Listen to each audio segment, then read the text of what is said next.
90 Day Fiancé is easily one of the biggest reality franchises of all time.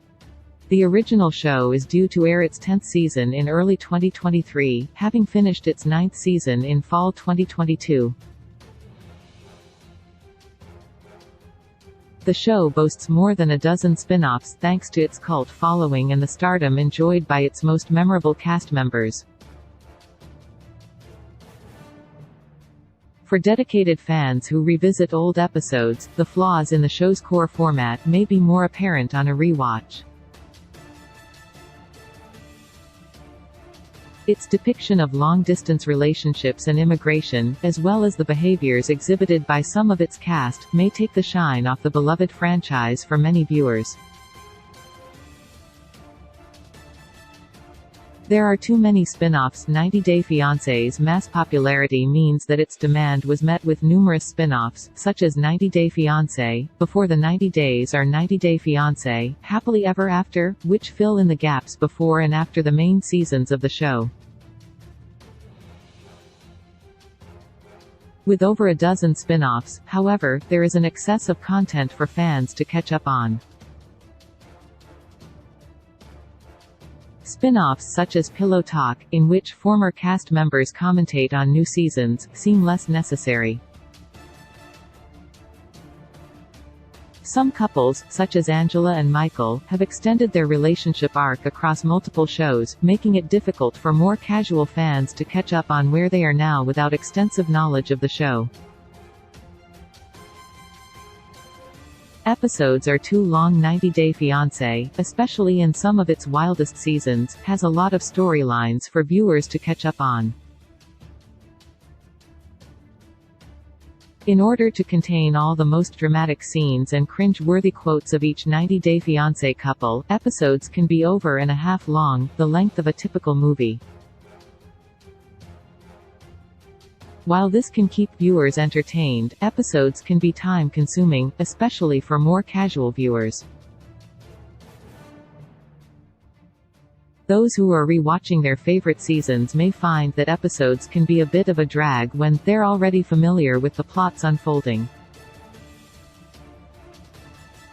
Bad behavior is rewarded in order to keep viewers engaged and returning for more episodes. Reality shows need to keep interest high with dramatic storylines. In doing so, reality shows will often portray certain cast members in a light that will make viewers root for or against them. In order to deliver on the drama, there is typically some level of permissiveness by the 90 Day Fiancé crew when fights break out between cast members, either verbal or physical. When re-watching the biggest scenes of the season, some viewers will wonder why the crew didn't step in when cast members were subject to cruel or abusive behavior. Prejudice is rampant with big personalities in the cast and unrestrained conflict during filming. Many of the cast face abusive comments due to their status as an immigrant.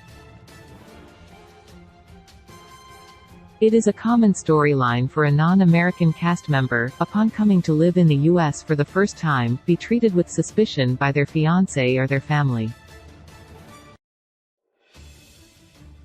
Often, they will face accusations of being a gold digger or after a green card, based solely on being foreign to the U.S. For example, Big Ed Brown, one of the most controversial 90 Day Fiancé cast members, famously accused then-girlfriend Rose, from the Philippines, of using him as a meal ticket, despite Rose being visibly happy with her family at home. Big Ed also demanded that Rose took an STD test while refusing to take one himself, as he felt that she was dirty, despite no visible evidence to suggest it. Foreign countries are poorly represented. It is rare to get more than a brief glimpse into the culture of the non-American half of a couple on 90 Day Fiancé. The show often centers the American experience, even on shows such as 90 Day Fiancé, The Other Way, where the American emigrates to another country. When foreign cultures are depicted on 90 Day Fiancé, they tend to display the most conservative side, as the clash of the cultures are a major point of contention across the show. Other countries tend to be represented in a more one-dimensional way that may conform to stereotypes held by the American half of the couple. Scenes are overly edited for dramatic effect. Seasoned fans of 90 Day Fiancé may pick up on how much editing goes into the show when re-watching their favorite episodes, and notice all the cuts and reused footage that comes with heavily edited footage. Many cast members, such as Devon Clegg, have accused the TLC network of using editing to create scenarios that didn't actually occur. While editing is required to whittle down hours of footage into concise episodes, fans will wonder how much of the episodes they have watched will actually reflect real-life events. An edit can portray cast members in a villainous or a heroic light that may not reflect their true actions during the filming of the show. Abuse goes unchallenged with a policy of mostly non-intervention during filming. Many cast members of 90 Day Fiancé go through major emotional or physical turmoil at the hands of their partner. For example, Colt and Larissa, often considered one of the worst couples in 90 Day Fiancé history, had fights that often resulted in Larissa physically assaulting Colt on camera. Abuse is not always physical, and there are countless incidents of emotional abuse and gaslighting between couples on the show.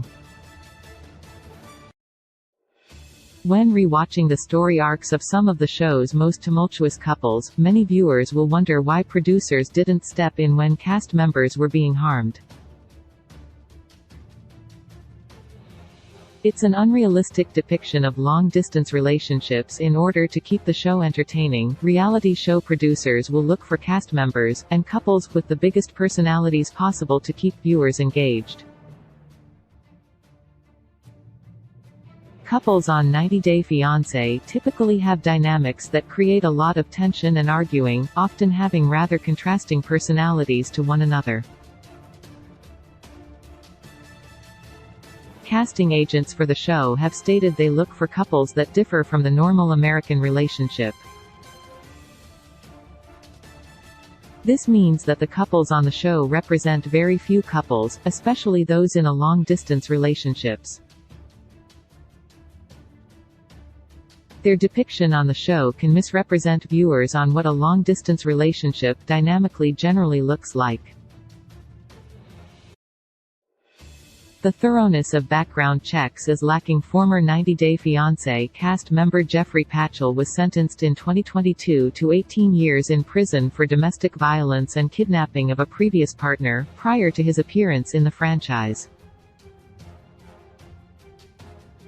Many fans, and even cast members, have called out the show for not doing enough safeguarding to ensure that abusive partners are not given a platform on a reality show. Re-watching episodes of abusive cast members often makes for an uncomfortable watch. The red flags in Jeffrey's behavior, for example, are more apparent, and raises the question once more about when and if reality shows do enough to keep cast members safe. The large age gaps are a problem. Many couples on 90 Day Fiancé have significantly large age gaps. The younger half of the couple is almost always the party emigrating to the U.S., and they are almost always female. The most notable example of this is Mark and Nikki from Season 3. Mark was 58 with children older than Nikki. Nikki, originally from the Philippines, was just 19 years old. Re-watching episodes with large age gaps can make for uncomfortable viewing, especially if the couple can be rather toxic. A large age gap, especially if one has moved to a new country, can create a power imbalance that works in favor of the older half of the couple, as the younger half attempts to assimilate to life in the States.